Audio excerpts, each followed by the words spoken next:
O que dissemos até aqui para análise da cena política significa que, se nós nos ativermos à caracterização dos partidos, dos governos, como esquerda, direita, centro-esquerda, centro-direita e neoliberal, desenvolvimentista, essas denominações superficiais podem servir como uma primeira aproximação.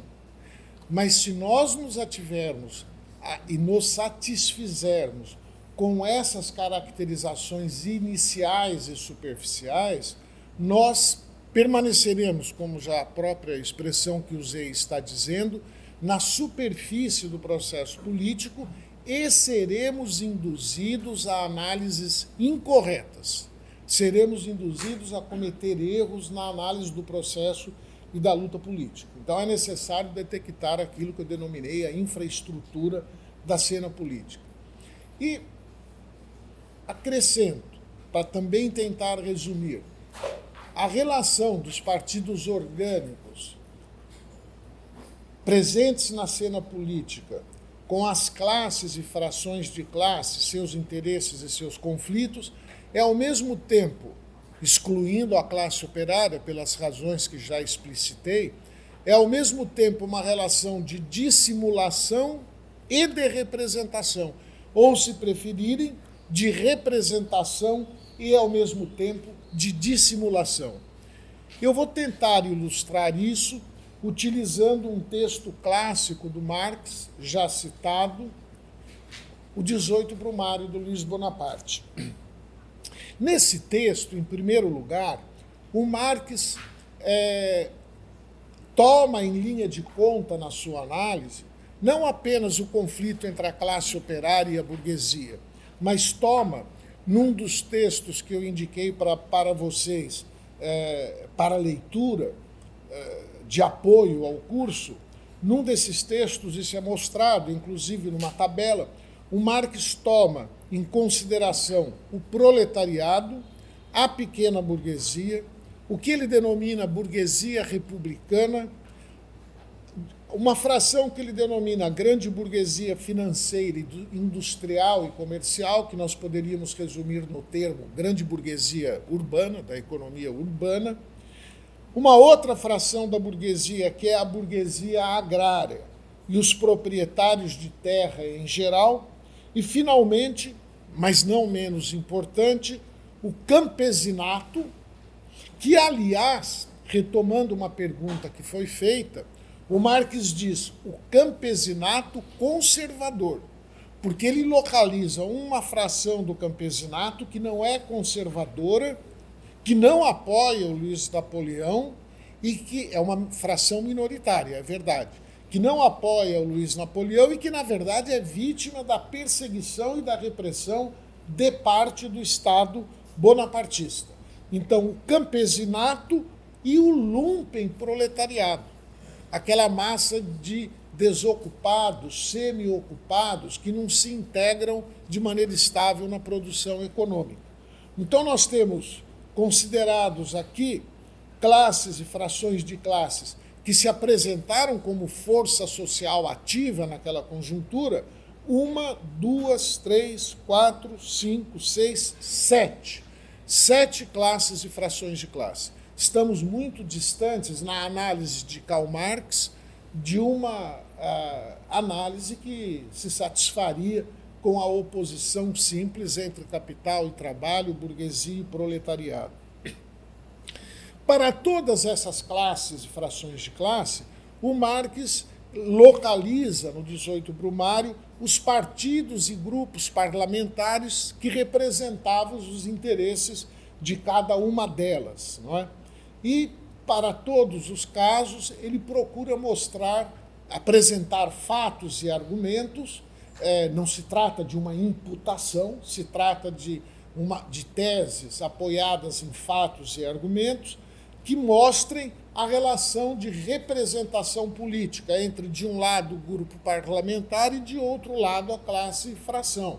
Entre, de um lado, o partido político e, de outro lado, a classe e fração de classe. Não é? E, ao tratar dessa relação de representação, o Marx, na verdade, desagrega o conceito de representação. Ele pensa, de um lado, a representação de interesses objetivos de uma classe ou fração, como é o caso das correntes monarquistas em relação às frações da burguesia, que ele detecta e distingue na sua análise do 18 Brumário, da relação de representação que seria, digamos assim, subjetiva, uma relação ideológica, a ilusão de representação, que é o que o Marx estabelece para designar a relação de representação entre o Luiz Napoleão e o campesinato. Ele diz: o campesinato tem em mente um passado mítico, no qual a família Bonaparte seria, para ele, campesinato, uma espécie de dinastia que defenderia os interesses do campesinato contra os interesses das demais classes e frações de classe. Acontece que o Luiz Bonaparte não faz um governo do campesinato, para o campesinato. Ele faz um governo da burguesia. Foi o governo sob o qual a França se industrializou, tá certo? Então se trata aí de uma relação de representação baseada numa ilusão ideológica devido à história particular da sociedade, da revolução e do capitalismo na França e devido à posição particular que o campesinato ocupa na produção social, como ele procura demonstrar no livro. Para ilustrar essa relação que é ao mesmo tempo uma relação de dissimulação e de representação, eu vou considerar apenas duas frações de classe que o Marx analisa no 18 Brumário. Mas esse exercício poderia ser feito também para as demais. Eu vou considerar duas frações da classe dominante, a grande burguesia financeira, industrial e comercial, que vou resumir sob o termo burguesia urbana, e a burguesia agrária e os proprietários de terra em geral, que vou resumir sob o termo burguesia agrária, que era o segmento dominante no campo, das classes dominantes do campo francês naquele período. Não é? O que o Marx nos diz sobre isso? Em primeiro lugar, ele fala da dissimulação. Da dissimulação. E tem um pequeno texto do 18 Brumário, que é um texto simples, parece como se fosse, numa leitura superficial, algo deixado ali inadvertidamente, ou pelo menos como algo de segunda importância no corpo do texto, mas que se trata de uma passagem fundamental. Se trata da passagem em que Marx anuncia a sua descoberta, a descoberta de uma análise nova para o processo político que ele e o Engels estavam construindo no final da década de 40, no início da década de 1850. Essa passagem é o seguinte, eu vou lê-la, é curta. Diz o Marx, ou escreveu o Marx: antes de prosseguirmos com a história parlamentar dessa época, devemos fazer aqui algumas observações para evitar as ilusões correntes sobre o caráter do período que estudamos. Observando as coisas do ponto de vista dos democratas, tratar-se-ia, tanto no período da Assembleia Legislativa quanto no período da Assembleia Constituinte, de uma mera luta entre republicanos e monarquistas. O processo político francês e a crise oriunda nesse processo político seria fruto de um conflito entre duas correntes de opinião, os monarquistas lutando com os republicanos. Mas acrescenta o Marx, mas se examinarmos mais de perto a situação e os partidos políticos, desaparece essa aparência superficial que dissimula a luta de classes e a fisionomia particular desse período. Então tem algo por trás do conflito entre monarquistas e republicanos. Esse conflito não é essencial.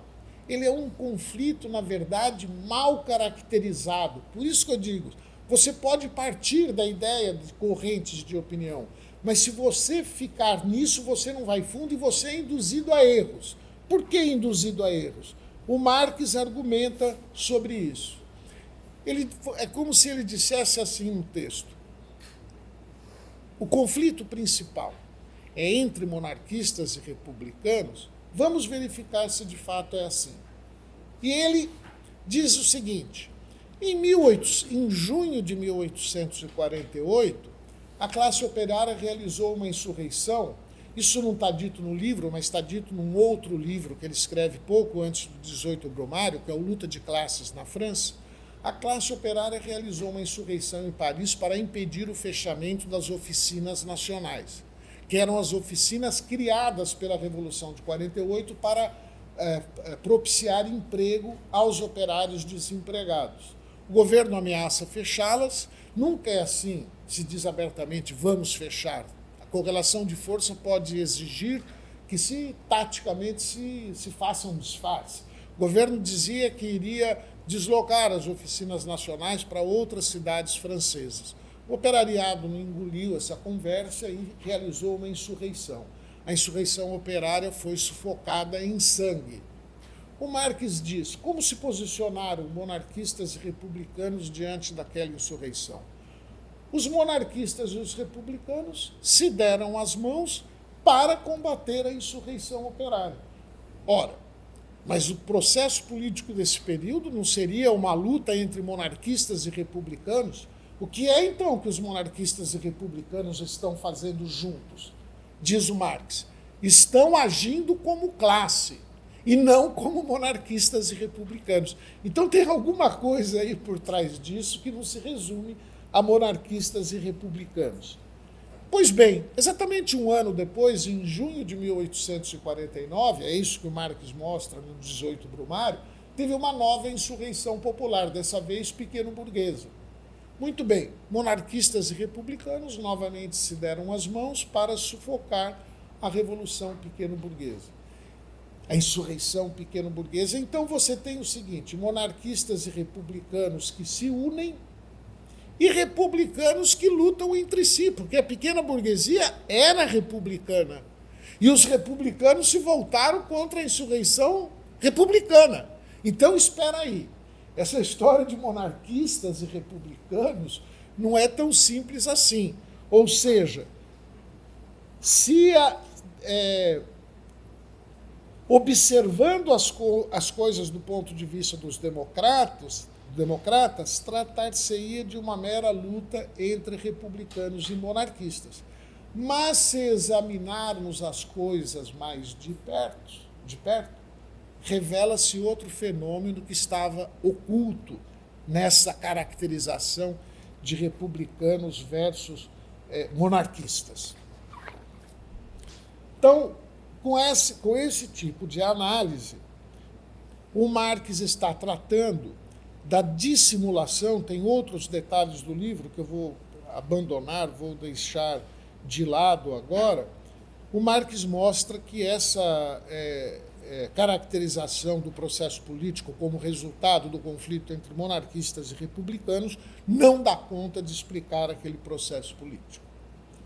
Então poderia ocorrer a algum de nós. Então quer dizer que o conflito entre monarquistas e republicanos e o outro conflito que existe no interior da corrente monarquista, que é o conflito entre legitimistas, que defendem a restauração da monarquia com a entrega do trono a um representante da dinastia dos Bourbons, e os monarquistas orleanistas, que defendem a restauração da monarquia com a entrega da coroa, do trono, a um representante da casa dinástica de Orleans. Então, esses conflitos são meras dissimulações, não se referem a nenhuma classe ou fração de classe, não representam, não organizam o interesse de nenhuma classe ou fração de classe. O Marx diz: não, o conflito no interior do campo monarquista, que aliás também é algo inexplicável para aqueles que tratam o processo político daquela conjuntura como um conflito entre monarquistas e republicanos. já que o campo monarquista está dividido entre legitimistas e orleanistas. O Marx diz, olha, esse conflito entre legitimistas e orleanistas existe, mas não é aquilo que ele parece ser. Não se trata de uma discussão e de um conflito em torno de qual casa dinástica deve assumir o trono em caso de restauração da monarquia. Se trata de um conflito entre frações da classe dominante. Os legitimistas representam a propriedade da terra. Os orleanistas representam a grande burguesia industrial, comercial e financeira. O Marx diz, é o velho conflito entre o capital e a propriedade da terra. Por que ele pode afirmar isso? Pelo seguinte, ele só se refere de passagem, mas nós podemos acrescentar algumas informações para que isso fique claro. No período pós-revolucionário, sob a casa dinástica dos Bourbons, de 1815, quando termina o período napoleônico, a 1830, foi o período, principalmente com o Carlos X, na década de 1820, foi o período chamado de restauração. Antigos privilégios da aristocracia feudal e dos proprietários de terra foram restaurados e direitos que a própria burguesia tinha conquistado foram cassados. O direito a voto. Foi feita uma reforma eleitoral que cassou que eliminou a possibilidade dos burgueses, em grande parte da burguesia, votar. Então ele diz, bom, o que está sendo dito? Está sendo dito o seguinte, os legitimistas, defensores da Casa dos Bourbons, representam interesses da propriedade da terra. Então eles dissimulam esses interesses, já vimos. Se apresentam como se fossem monarquistas, pura e simplesmente. Mas, na verdade, eles representam interesses reais, que é de uma fração da burguesia. Algo semelhante ocorre com os orleanistas. Os orleanistas, a casa dinástica dos Orleans, esteve no poder durante a chamada Monarquia de Julho. A Monarquia de Julho foi implantada pela Revolução de Julho de 1830 e permaneceu no poder até fevereiro de 1848, quando Luís Felipe é deposto e se instaura a República. Então foi um período de 18 anos. O que fez o Luís Felipe no poder? Em primeiro lugar, realizou uma reforma eleitoral suficientemente ampla para devolver o direito de voto à burguesia, mas não tão ampla a ponto de que permitisse o voto dos trabalhadores. Os trabalhadores continuaram privados do direito político de votar. Aqui tem toda uma questão que se abre, não é? Que é a questão que a gente vê no próprio pensamento político liberal, que os liberais, grande parte dos liberais, como, por exemplo, Benjamin Constant, defendiam o voto censitário. O Benjamin Constant, para ter direito a voto legítimo para o Benjamin Constant, o certo mesmo seria votam apenas os proprietários. Não é? Outros estabeleciam a barreira da renda, do pagamento de imposto, para que o cidadão pudesse ter acesso ao voto. Tudo isso foi abandonado no processo histórico e no processo das lutas sociais, o voto se tornou universal. Mas com muita relutância. Stuart Mill, que defendia o voto universal, portanto era mais progressista que o Benjamin Constant, que o próprio Tocqueville, o Stuart Mill ele defendia o voto universal plural. Todos votam, mas o voto do trabalhador conta menos, porque cada voto teria um peso de acordo com o índice de instrução, nível de instrução formal do eleitor. Então é o voto plural, é o voto universal, porém plural. Então, voltando aqui ao nosso problema, o Luís Felipe realizou uma reforma eleitoral suficientemente ampla para devolver o direito de voto à burguesia, mas não tão ampla a ponto de permitir o direito de voto dos trabalhadores.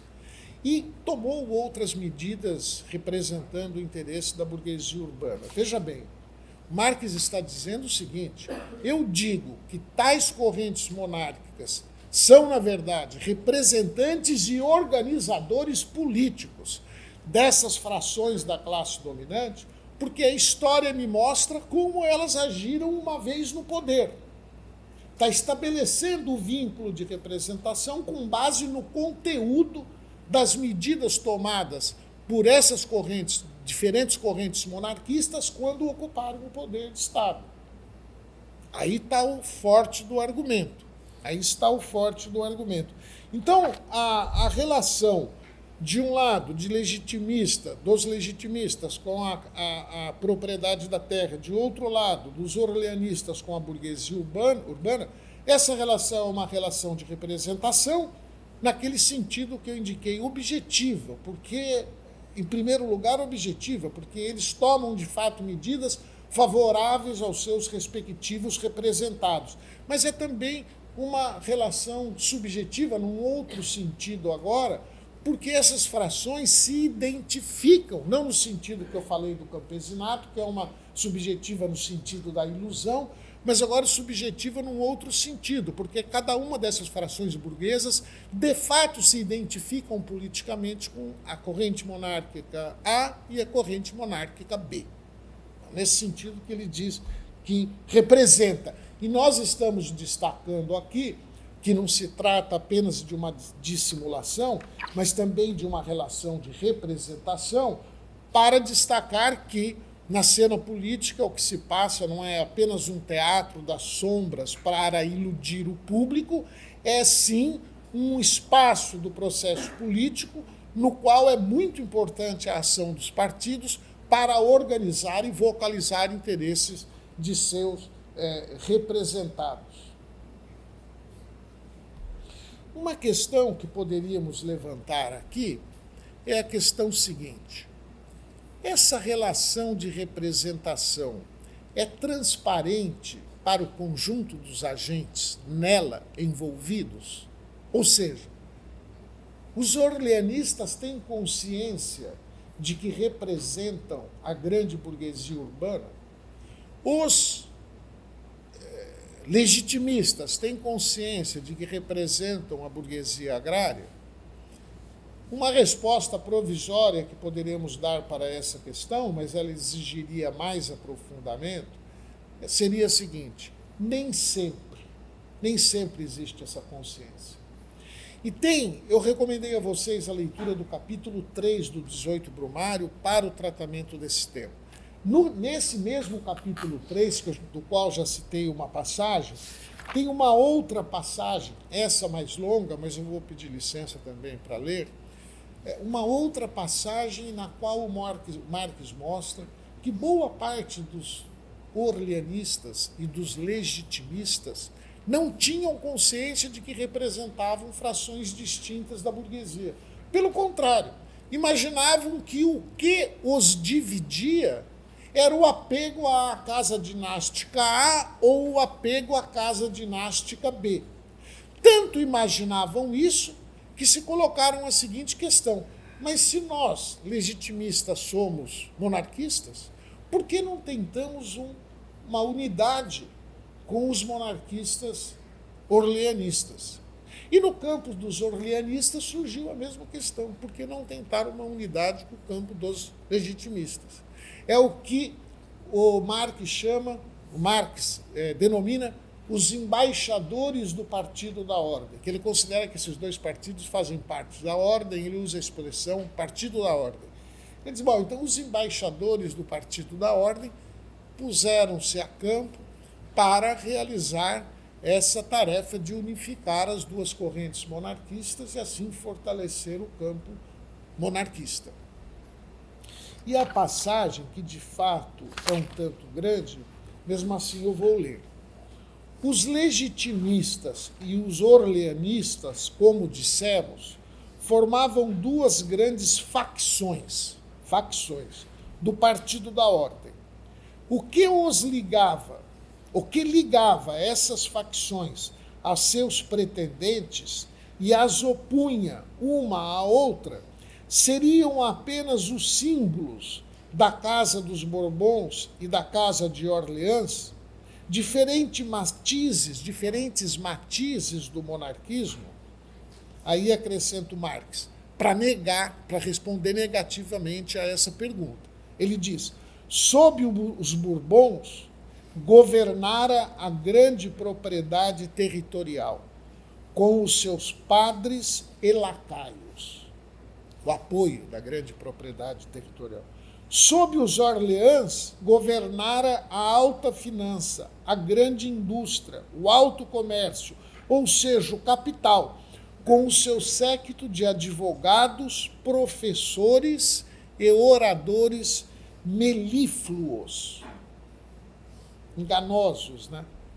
A monarquia legitimista foi apenas a expressão política do domínio hereditário dos senhores da terra, como a monarquia de Júlio fora apenas a expressão política do usurpado domínio dos burgueses arrivistas. Então, aquilo é o que falamos até agora. Olha, por trás do conflito entre duas correntes monárquicas, existe um conflito mais de fundo, mais importante, que é um conflito entre frações burguesas. O Marx segue. O que separava as duas facções monarquistas, portanto, não era nenhuma questão de princípios, eram suas condições materiais de existência, duas diferentes espécies de propriedade. Era o velho contraste entre a cidade e o campo, a rivalidade entre o capital e o latifúndio. Afirmou aquela ideia que eu acabei de enunciar. O que havia ao mesmo tempo, agora ele volta para a análise da aparência superficial desse conflito. O que havia ao mesmo tempo velhas recordações, inimizades pessoais, temores e esperanças, preconceitos e ilusões, simpatias e antipatias, convicções, questões de fé e de princípio que as mantinham ligadas uma ou a outra casa real, quem o nega? Isso tudo era verdadeiro também, faz parte da realidade. Quem o nega? Aí ele joga a frase com a qual pretende explicitar a relação entre os dois níveis da realidade. Sobre as diferentes formas de propriedade, sobre as condições sociais de existência, ergue-se toda uma superestrutura de sentimentos, ilusões, maneiras de pensar e concepções de vida distintas e peculiarmente constituídas. Desce num detalhe importante agora. O indivíduo isolado, que as adquire através da tradição e da educação, poderá imaginar que constituem os motivos reais e o ponto de partida de sua conduta. Os indivíduos isolados, que estão alinhados com uma dessas duas casas monárquicas, eles podem se iludir.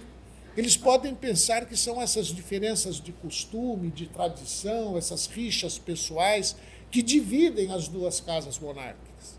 Então eles não têm, é aí que eu quero chegar, eles não têm consciência de que estão agindo como representantes de uma ou de outra fração da burguesia. E tanto não têm consciência que parte deles se colocaram a campo para unificar as duas casas dinásticas. E eu, na verdade, deveria ter lido o texto seguinte, não esse texto que eu li, porque esse texto que eu li apenas ilustra o que eu já tinha dito. Eu queria tratar de mostrar como muitos dos indivíduos envolvidos nessa relação não têm consciência do que significa de fato e no fundo essa relação. Eu vou ler o outro texto, que é o que eu deveria ter lido. Os diplomatas do Partido da Ordem é um texto irônico. Os diplomatas do Partido da Ordem pensavam que podiam solucionar a contenda sobre o direito de sucessão através do amálgama das duas dinastias, por meio de uma suposta fusão dos partidos monarquistas e de suas casas reais. Era a pedra filosofal que os doutores do Partido da Ordem quebravam a cabeça para descobrir. Como se a monarquia legitimista pudesse se converter na monarquia da burguesia industrial e a monarquia da burguesia pudesse se converter na monarquia da tradicional aristocracia da terra. como se o latifúndio e a indústria pudessem irmanar-se sob uma só coroa, quando a coroa só podia cair sobre uma cabeça. Se Henrique V, que é o sucessor designado pelos legitimistas como sucessor ao trono, se Henrique V morresse no dia seguinte, o conde de Paris, que é o sucessor pretendido dos orleanistas, não se tornaria por isso rei dos legitimistas, a menos que deixasse de ser rei dos orleanistas. Os filósofos da fusão, entretanto, consideravam que toda dificuldade provinha da oposição e rivalidade entre as duas dinastias. Os embaixadores estão iludidos, desconhecem o campo político no qual eles próprios estão inseridos, não conhecem o sentido concreto da sua própria ação. Pensam que a rivalidade é entre duas casas dinásticas e ponto final, mas não é.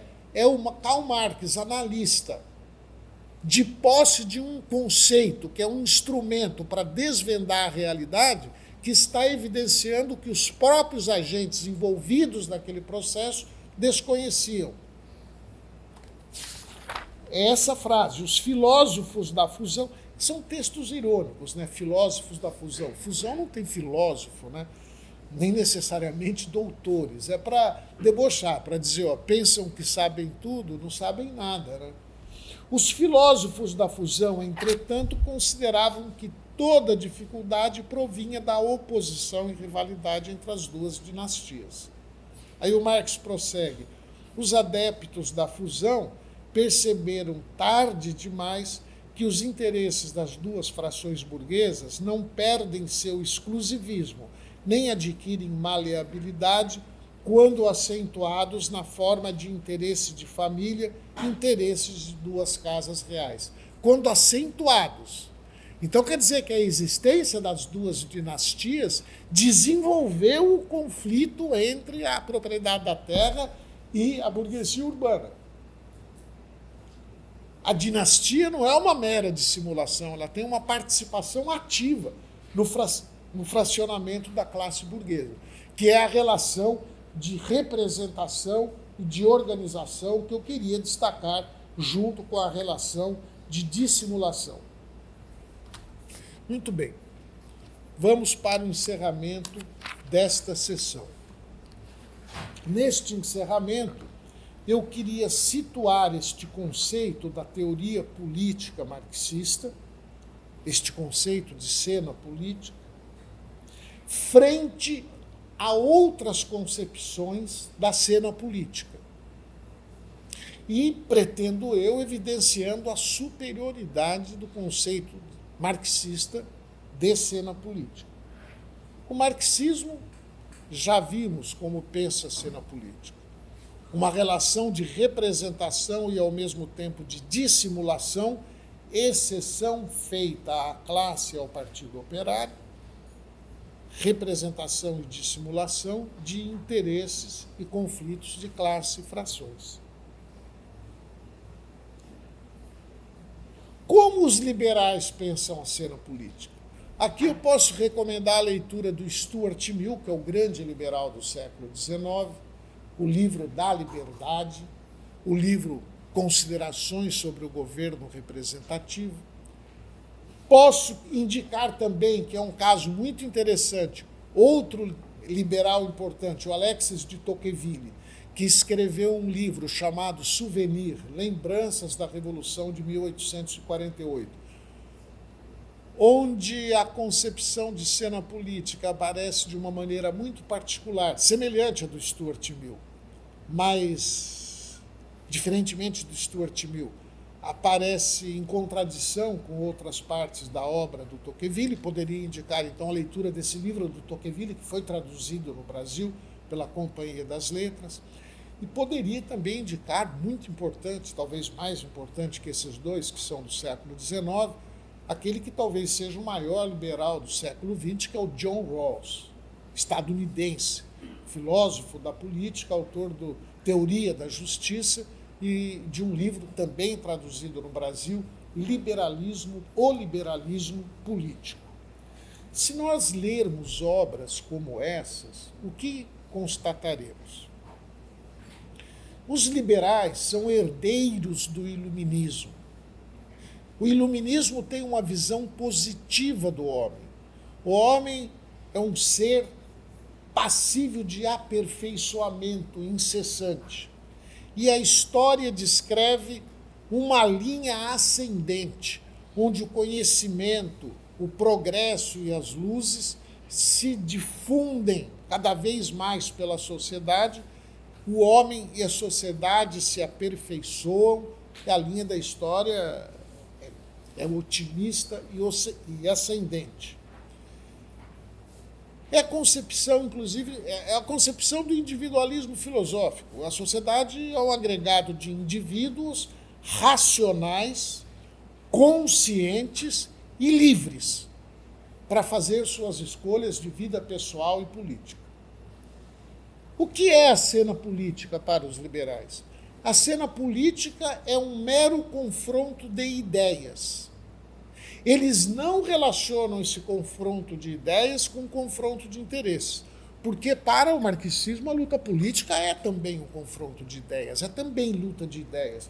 Mas a luta de ideias é importante para o marxismo também porque ela está vinculada a interesses de classes e frações. Mas para os liberais não, é um mero confronto de luta de ideias. Formam-se correntes de opiniões que podem se organizar em partidos políticos. E essas correntes de opiniões, esses partidos, entram em conflito. O John Rawls usa o termo doutrinas.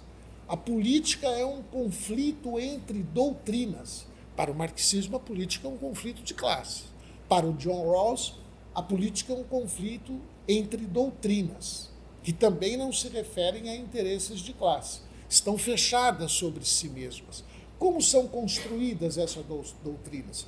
Por intermédio do exercício da razão, grupos de indivíduos erigem valores e ideias que entendem mais apropriados valores e ideias para o aperfeiçoamento social, para o progresso social. Mas os indivíduos são dotados de razão, mas a análise não leva necessariamente ao consenso. Outros grupos de indivíduos formarão outras correntes de opinião e outros partidos porque julgam superiores ao já existente para o progresso da vida social. E a luta política é entre essas correntes de opinião. E o conjunto da população? Vamos imaginar uma democracia representativa, como imagina o Stuart Mill no livro Considerações sobre o Governo Representativo, como concebe John Rawls no livro O Liberalismo Político. Uma democracia representativa, a massa da população vai ter que definir o seu voto. A massa da população também é composta por indivíduos racionais, livres e conscientes. Cada um julgará de acordo com as suas convicções se são as doutrinas ou partidos, né? Doutrinas é melhor fixar esse termo. Não é ideologia, não está vinculada a interesse, é um conjunto de valores e ideias. Os leitores racionais, livres e conscientes saberão julgar autonomamente, existe a ideia de autonomia da vontade, autonomamente, se é a doutrina A, B ou C que é a mais convincente, a que ele considera mais apropriada.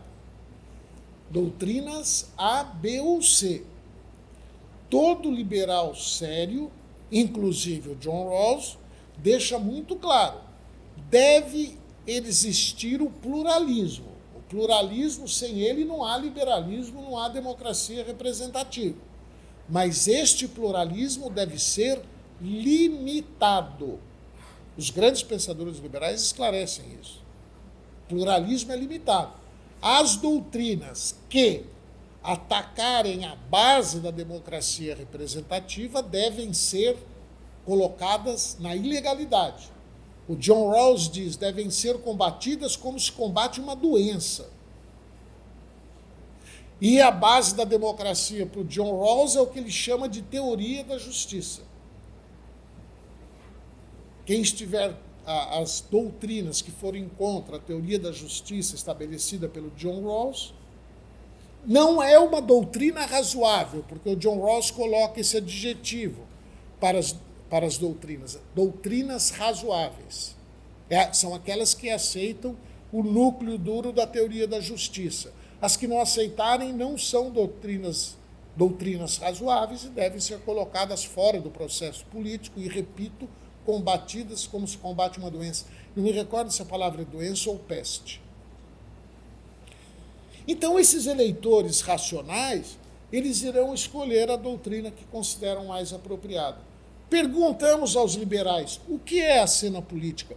A cena política é como a vitrine de uma loja, é transparente. Você olha por intermédio do vidro e vê cada uma das mercadorias que estão expostas e escolhe uma delas. Tudo está visível, tudo está à mostra. Não é necessário fazer nenhum trabalho de desmascaramento dos discursos, dos programas partidários. Tudo é aquilo que se apresenta como sendo. Tudo é aquilo que parece ser. Não há essa distinção entre aquilo que parece ser e aquilo que de fato é. É uma concepção da cena política muito distinta da concepção do Marx e do marxismo. E muitas vezes, eu repito, eu faço questão, muitas vezes essa ideia é contrabandeada para o campo socialista, popular, quando os analistas se satisfazem em falar em projeto de desenvolvimento, projeto neoliberal, esquerda, centro-esquerda.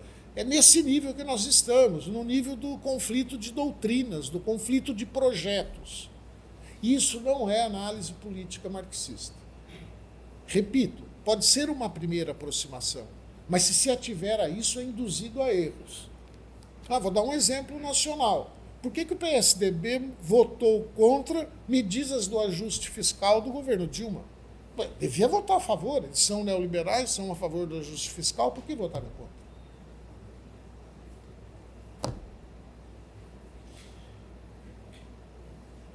A outra concepção de cena política que eu queria criticar é a concepção da chamada teoria elitista.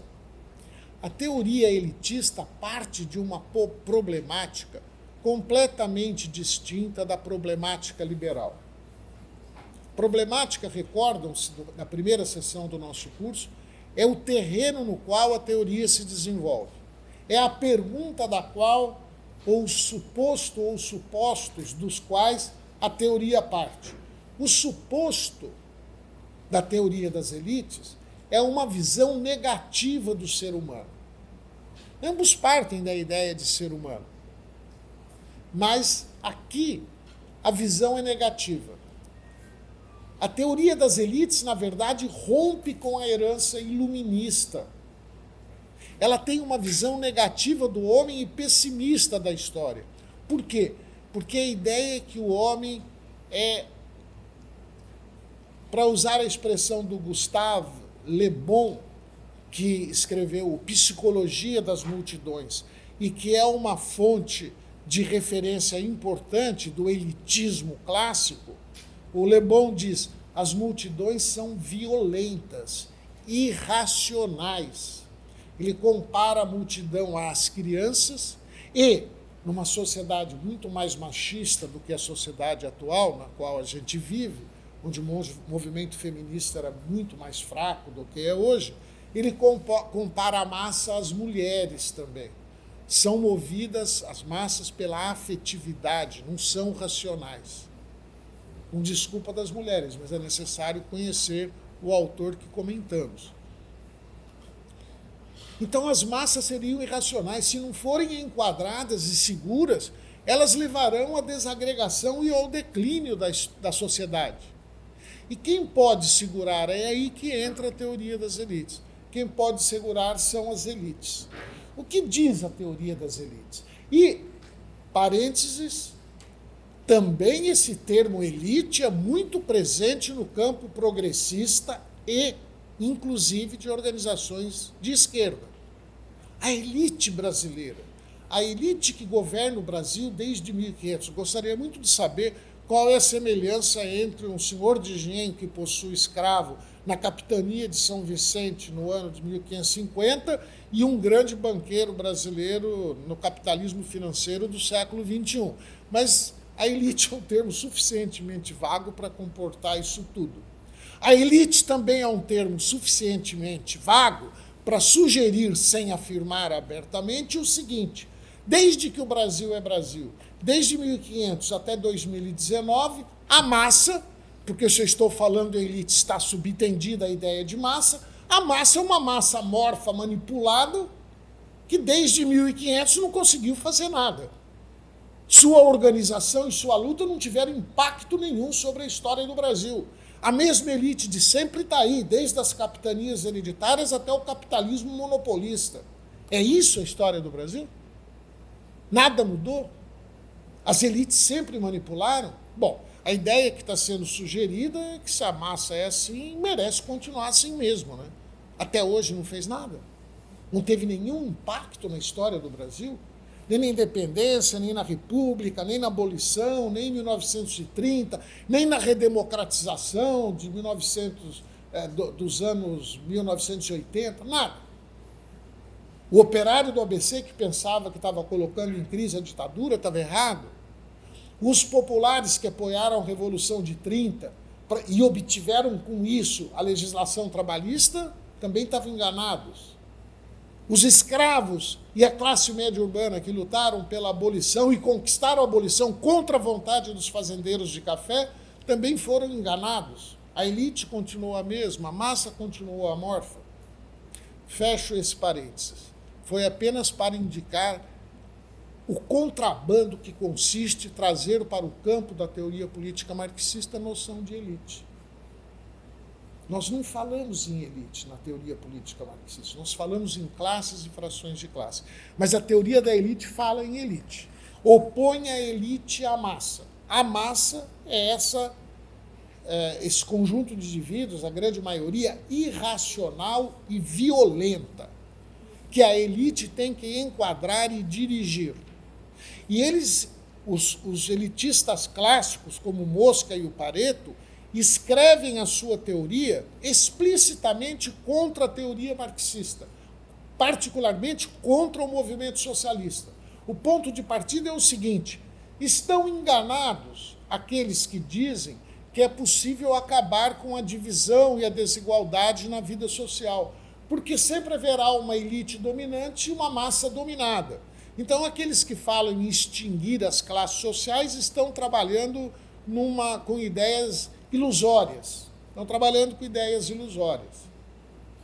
Eu sei que muitos companheiros, quando afirmam que desde 1500 são as mesmas elites que governam o Brasil, têm a intenção de dizer que a sociedade brasileira ainda hoje é muito excludente, que a sociedade brasileira não passou por uma transformação estrutural de fundo que permitisse uma grande melhoria nas condições de trabalho e de vida dos trabalhadores brasileiros. Eu sei que a intenção é boa, mas o resultado acaba sendo esse: dizer que, de fato, as massas são enquadradas pelas elites, que é a mensagem da teoria das elites, não é? Mas, voltando aqui, os elitistas debatiam com o marxismo para dizer que era impossível acabar com a classe. Assim como essa leitura da história do Brasil não afirma, porque a intenção pode ser positiva e progressista, repito, mas sugere que, de fato, a divisão vai sempre se manter, porque se está aí há 500 anos, nunca mudou nada, como é que eu posso afirmar que ela vai mudar na década seguinte? Não é?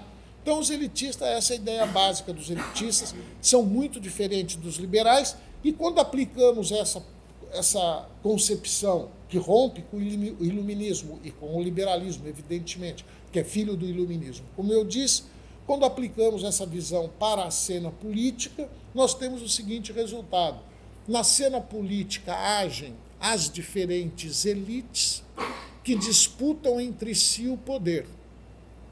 Mas, numa democracia representativa, para chegar ao poder, elas têm que obter votos da massa. E para obter votos da massa, elas criam uma ficção, que se chama o programa político, para seduzir a massa. Não é para convencer, essa massa é irracional. É para seduzir a massa. A teoria das elites é, digamos assim, a teoria do marqueteiro eleitoral, que imagina que tudo na eleição se resume à manipulação de imagens, de mensagens subliminares, etc. Ele imagina. Os diplomatas dos partidos da ordem também imaginavam muita coisa. Não sabiam o que estavam fazendo. Eu penso que os marqueteiros não sabem o que estão fazendo quando imaginam que o marketing eleitoral é isso que eles imaginam ser. Que você vende um candidato como vende um sabonete.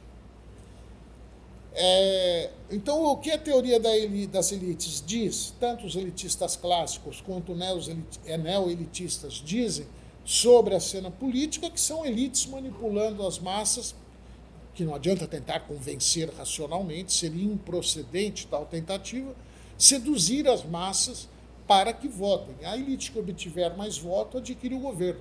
É a definição do Schumpeter, que é um neo-elitista, de democracia. Os neo-elitistas, o Schumpeter, que é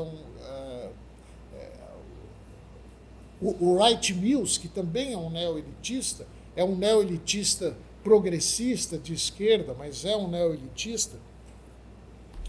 Os que os neo-elitistas dizem, no caso do Schumpeter e do Stuart Mill, não é que a massa seja naturalmente irracional e violenta.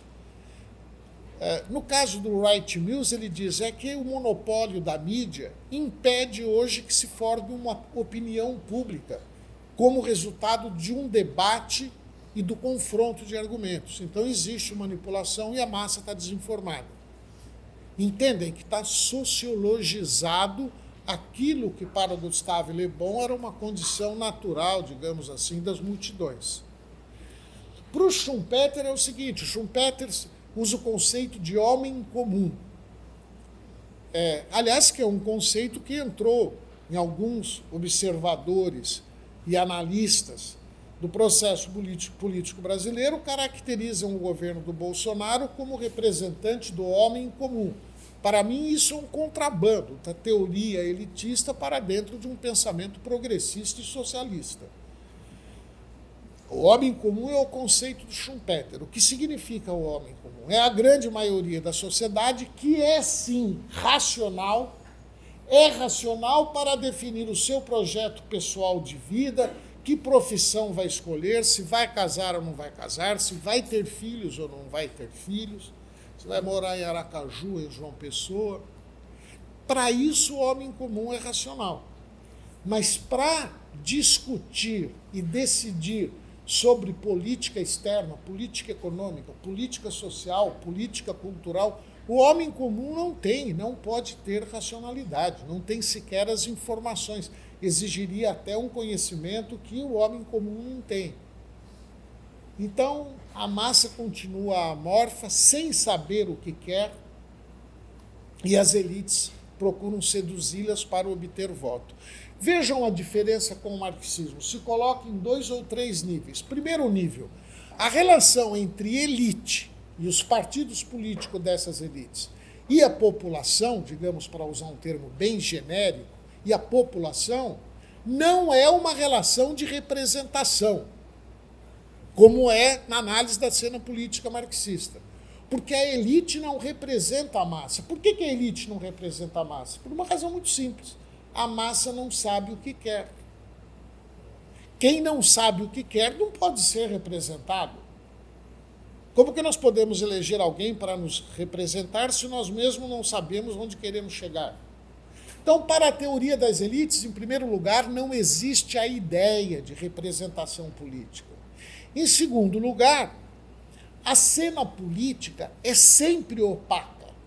Nós vimos que, para o marxismo, a cena política é dotada de uma opacidade. Ela não é aquilo que parece ser, mas a organização política própria da classe operária, ao se desenvolver, nós dissemos, lança uma luz nova sobre a cena política, que esclarece a realidade profunda que governa o processo nessa cena política. Para os elitistas, não. Para os elitistas, a cena política é sempre opaca. As massas nunca entendem, de fato, o que está se passando lá no alto na cena política. Elas são apenas uma clientela de votos seduzida pelas elites. Então, acho que ao apresentar a visão liberal, talvez eu deva dizer alguma palavra ainda sobre a superioridade da cena, do conceito de cena política no Marx e em comparação com essas outras duas, né?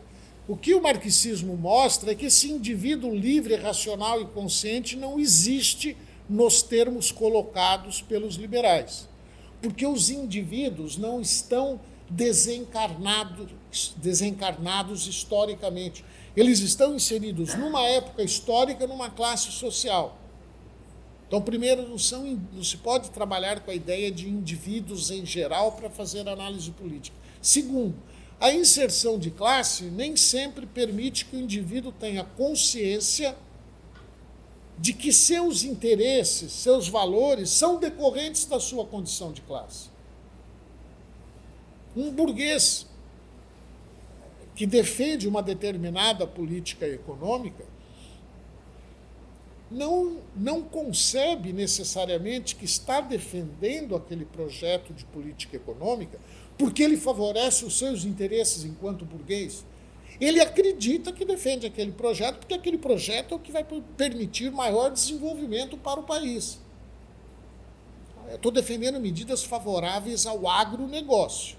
É verdade. Então, reconheço no varejo que estou defendendo o agronegócio. Mas isto porque o agronegócio representa tanto por cento do PIB nacional, é o maior sucesso da economia brasileira e o que vai garantir o progresso econômico do Brasil. Então, no varejo, eu reconheço a relação de representação, mas no atacado, eu nego aquela relação, porque eu digo, no fundo, o quê? Que o agronegócio representa o interesse de todos os brasileiros, porque é ele que vai permitir o crescimento econômico, o progresso, etc. Não é? Então, esse indivíduo que tem uma fazenda, produz soja, ele tem essa consciência de que os interesses que ele defende, ou a frente ruralista, os interesses que eles defendem, são exclusivistas, não tem nada a ver com o progresso da economia, com o progresso da sociedade brasileira, etc. A minha hipótese é que não tem, não possuem. Possuem a clareza que eu chamei de no varejo, mas no atacado acreditam em grandes ideias como o Brasil, primeira ideia, o Brasil. Essa ideia típica da ideologia nacional. Típica da ideologia nacional. Acredito na ideia de Brasil, que é um coletivo dotado de interesse geral, onde todos os indivíduos partilhariam esses interesses. Em segundo lugar, acreditam que o crescimento do capitalismo é progresso. Então, eles acreditam numa série de figuras ideológicas que mostram que eles não têm consciência plena, digamos assim, que estão agindo como representantes dos interesses exclusivistas e egoístas de um segmento social que é uma fração da classe burguesa. Eles empacotam esses interesses num discurso generalizante que pretende se apresentar como representante do interesse da sociedade. Então não se trata de indivíduos, porque são agrupamentos, são coletivos. Não se trata de racionais e conscientes, porque eles agem de acordo com sua inserção de classe, e não se tratam de indivíduos livres porque estão condicionados pela sua condição de classe. Pode ter um cálculo racional para perseguir um objetivo, um interesse de classe que ele próprio desconhece. Ele imagina que está perseguindo o progresso da economia brasileira quando está perseguindo o interesse de classe exclusivista de uma fração de classe. No caso da teoria das elites, eu acho que o nascimento da teoria das elites já é um reconhecimento dos limites e do equívoco da própria teoria. Porque quando Gustave Le Bon escreve o livro dele, quando Mosca escreve os textos que escreveu, eles estão se confrontando com o movimento operário socialista, que estava crescendo na Europa na segunda metade do século XIX, principalmente depois da organização da Segunda Internacional, e a burguesia e esses intelectuais burgueses estão preocupados com este avanço organizativo e da luta operária. Eles dizem que o líder operário hipnotiza a massa. É essa expressão que o Gustave Le Bon usa. Hipnotiza a massa. Daí concluem que essa massa é irracional e que o líder tem capacidades particulares e especiais. Não é? Respondem ao movimento operário socialista com uma projeção dos interesses de classe da burguesia, uma teorização sobre esses interesses de classe frente ao avanço daquele movimento. Não detectam raízes econômicas e sociais para o progresso da organização e da luta operária. A coisa seria fundamentalmente resultado de pequenos grupos que agitariam os trabalhadores, inclusive com o poder de hipnotizar a massa. A Rosa Luxemburgo, o Lenin, o Engels, o Bebel, o Liebknecht, etc., o Lassalle também, etc., etc. Com isso, eu espero ter indicado as diferenças e as particularidades da visão marxista de cena política, alertado para o fato de que, mesmo no campo socialista e popular, muitas vezes se encontram contrabandos de ideias que são trazidas de outras teorias e que são ideias que não esclarecem sobre a realidade, não servem para orientar a luta operária e popular. E encerro essa sessão por aqui. Na próxima sessão, nós faremos um fecho geral do curso, apresentando apresentando o papel da política no processo de mudança histórica. Obrigado. Obrigado.